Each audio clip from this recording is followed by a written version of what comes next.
नमस्कार प्रभु। आज पूज्यपाद स्वामी जी महाराज ने नाम की महिमा गाई है, साथ ही कहा है इस महिमा का कोई पार नहीं पा सका। मुनिजन, संत, महात्मा, ऋषि, महर्षि सब इसकी महिमा गा गा के हार गए। यहाँ तक कि प्रभु राम भी राम नाम की महिमा पूरी तरह से गा नहीं सके। सो अपरंपार है। मेरे एक सीनियर प्रोफेसर होते थे, कोलीग होते थे एम्स में, महाराष्ट्रियन थे, नाम के उपासक ही थे। वो श्री महाराज से दीक्षित तो नहीं थे, लेकिन महाराज के प्रति अगाध श्रद्धा थी।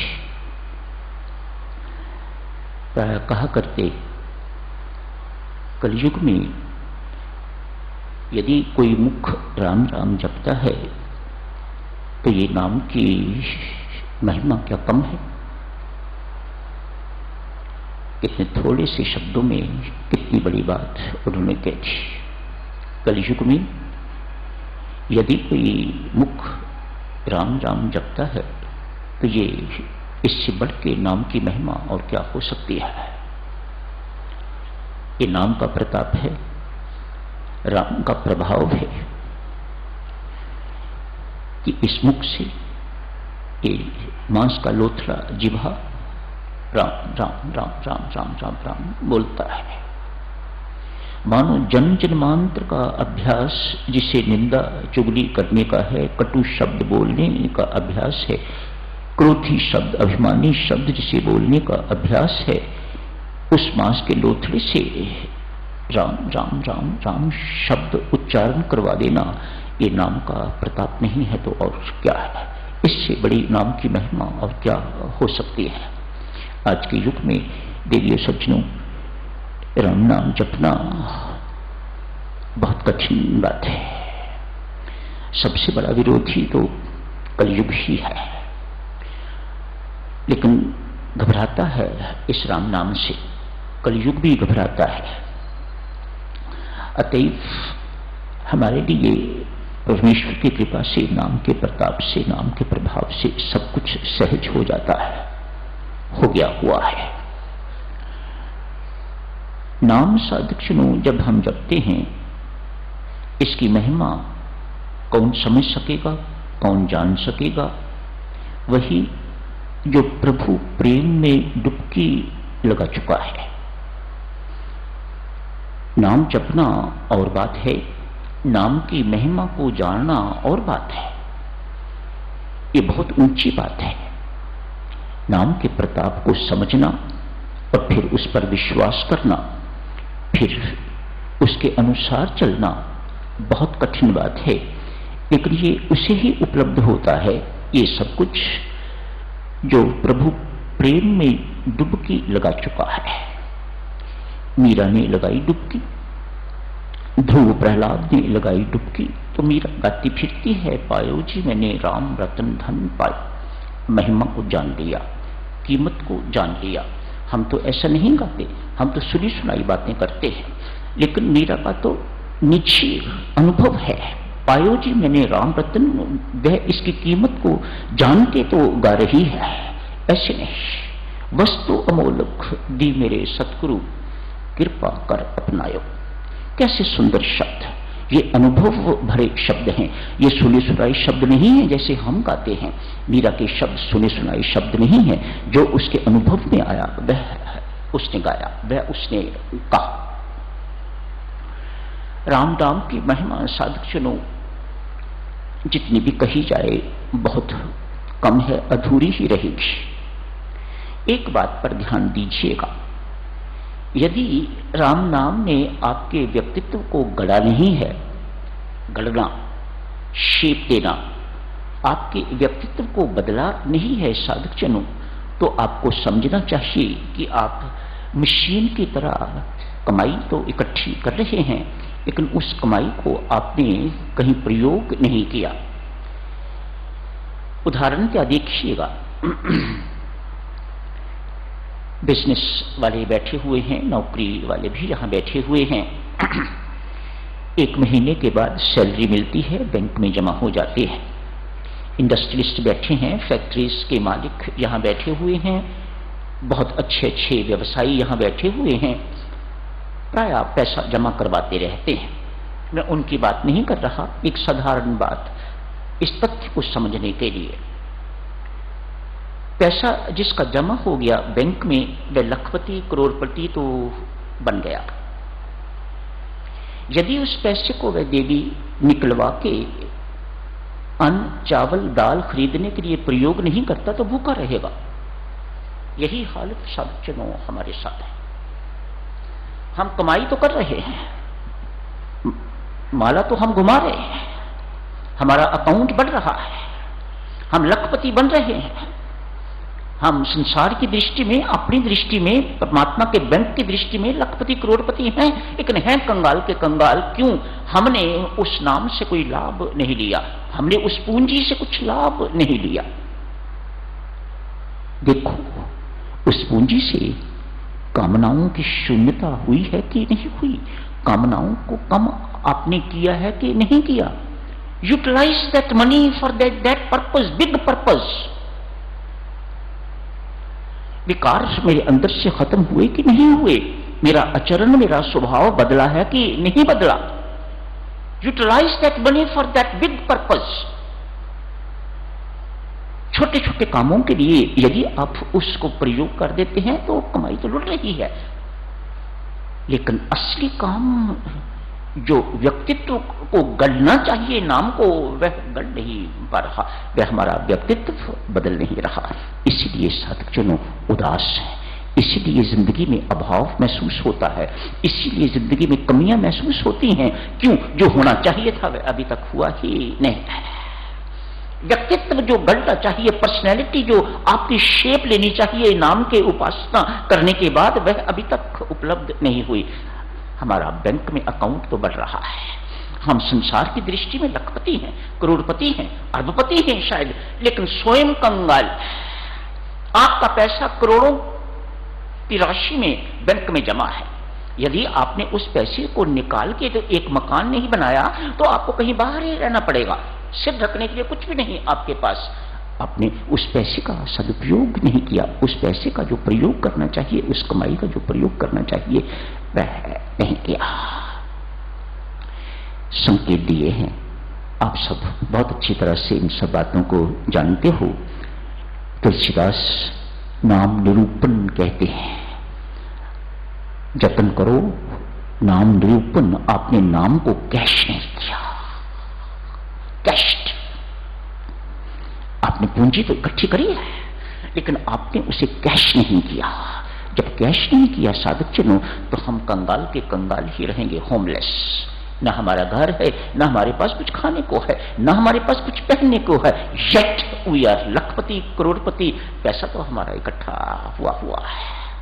आपको नहीं महसूस होता कि हम सब की हालत बिल्कुल ऐसी ही है? माला तो हम घुमा रहे हैं, लेकिन माला से, नाम से जो हमारे अंदर, हमारे व्यक्तित्व के अंदर, हमारे चित्त के अंदर जो चीजें आनी चाहिए, जो सद्गुण हमारे अंदर आने चाहिए, जो दुर्गुण हमारे दूर होने चाहिए, वे अभी तक नहीं हुए। इसलिए साधकजनों अशांति बनी हुई है, उदासी बनी हुई है। आप कहते हो बहुत कुछ पा लिया, मंदिर भी रोज जाते हैं, सत्संग भी जाते हैं, अटेंड करते हैं, सब कुछ, लेकिन एक अभाव अभी भी खटकता है। वह क्या है?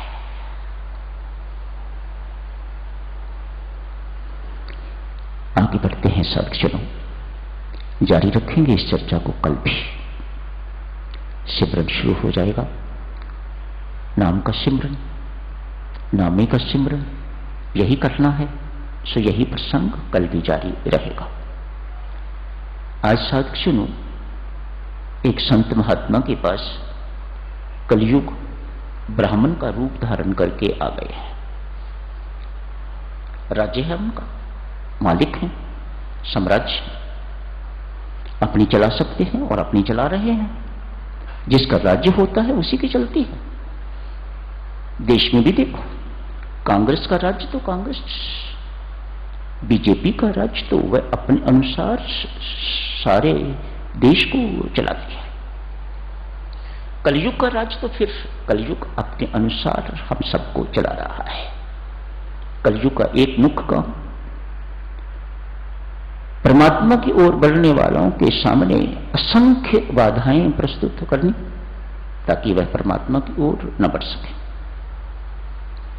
एक कलयुग का मुख्य प्रकोप। आज एक संत के पास ब्राह्मण रूप धारण करके कलयुग आए हैं। मिस्टर, कलयुग कहते हैं संत को, मिस्टर, ये स्वयं राम राम जपना और दूसरों से राम राम जपवाना बंद कर। मेरे राज्य में रहना है तो मेरे अनुसार चलना होगा। तो इनसे राम राम जपवाता है, स्वयं राम राम जपता है, तो मेरी इन पर दाल नहीं गलती। कलयुग के शब्द सुनो। मानो जो इन पर मैं अपना प्रभाव डालना चाहता हूं, को प्रभाव डालना चाहता हूं, वह इस प्रभाव से फिसल जाते हैं, खिसक जाते हैं। मैं इन पर पूरा प्रभाव अपना नहीं डाल पाता।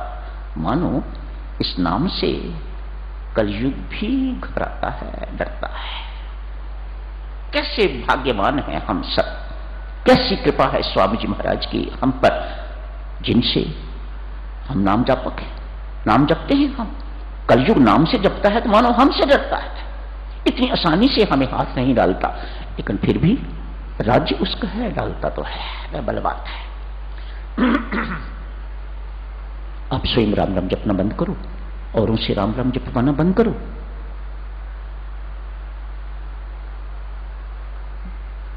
जो मुझे करना है वह करने दो। ये तेरा सिलसिला ठीक नहीं है। ये मेरे राज्य में रहना है तो मेरे से बना के रहनी होगा, नहीं तो पछताओगे। संत महात्मा कहते हैं, महाराज मुझे स्वयं भी राम राम जपना है और उसे भी राम राम जपवाना है। भीड़ इकट्ठी करना सत्संग का तात्पर्य नहीं है, लेकिन भक्ति का प्रचार हो, प्रसार हो, भक्ति इनमें संचारित हो, इन्हें अपना स्वरूप का बोध हो, अपनी आत्मा का बोध हो, परमात्मा का बोध हो। सत्संग का मेरे लिए इतना ही प्रयोजन है। मैं भीड़ इकट्ठी नहीं करना चाहता। बहुत अच्छा कोई संत होगा जिसने इस प्रकार के शब्द कलयुग के सामने, मेरी आज्ञा का पालन करना होगा।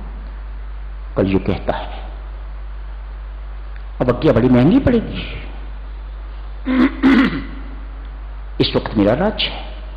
संत कहता है नहीं प्रभु, युग तो बदलते रहते हैं, मैं तेरे राज्य में हूं ही नहीं, मैं तो राम राज्य का निवासी हूं, मैं तो राम राज्य की प्रजा, मैं तेरे राज्य में नहीं हूं। आज तेरा राज्य है, कल को कोई दूसरा आ जाएगा, परसों कोई तीसरा युग आ जाएगा। युग तो बदलते ही रहते हैं, पर मैं जिस राज्य का निवासी हूं वह राज्य शाश्वत है, वह राज्य बदलता नहीं है। मैं फिर कह रहा हूं तुम्हें मेरी अवज्ञा बड़ी महंगी पड़ेगी। कोई बात नहीं, ठीक है।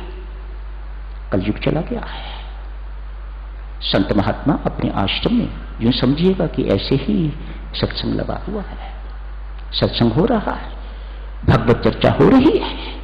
उसी वक्त एक व्यक्ति आया है, बाबा आपने पिछले सप्ताह जो शराब मंगवाई थी अभी तक उसकी पेमेंट नहीं हुई। एक व्यक्ति कोई आया है, आके कहता है, बाबा संबोधित करके उस संत को, बाबा जो पिछले सप्ताह तूने शराब मंगवाई थी अभी तक उसकी पेमेंट नहीं हुई। समर्पित जितने लोग बैठे हुए थे, 1 मिनट लगा सबको बदलते। हम तो इसे भगवान समझते थे, ये शैतान, ये शराब पीता है, देखो इसने शराब मंगवाई, ये शराबी है, ये कबाबी है, इत्यादि इत्यादि बुराई साधक जनों क्षणों में फैलती है। दूर दूर तक सूचना पहुंच गई, आश्रम खाली हो गया। संत महात्मा इतना ही कह के प्रसन्न है, परमात्मा बहुत सम्मान दिखाया आपने, अब अपमान की बारी है। मस्त है, आश्रम बिल्कुल खाली हो गया है। संत समाननीय वंदनीय शतान घोषित हो गया है। जारी रखेंगे साधक जन कल इस चर्चा को। आज यही समाप्त करने की इजाजत दीजिएगा। संत समझ गए हैं कलयुग का खेल है और कुछ नहीं है। समझ गए हैं इस बात को, कलयुग का खेल है, मानो पुनः आया, समझो। कल करेंगे चर्चा, आज यही समाप्त करने की